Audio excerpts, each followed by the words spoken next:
It's letting go of the pressure of trying to be what you think everybody else thinks you should be and just being who you are, whether that is, perfect or imperfect. Before I did jujitsu, I worked for a trial attorney here in town.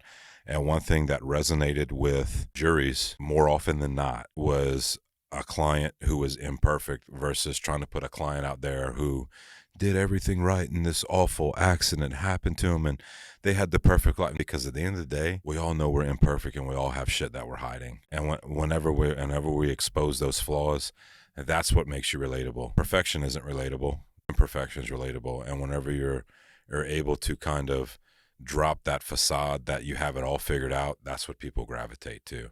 Somebody who's not scared to say, hey, you know what, let's go. People are much more willing to follow that person than the person that's always going to be telling you, because there's a couple red flags that show me somebody's not living vividly or authentically. And that is, if in every situation where something had to change, everybody else was the problem, but it was never you, I got bad news for you. And I think once you're able to kind of, live without having to try and put on to try and be who you need me to be, who you need me to be, I think that's whenever you're living vividly and authentically.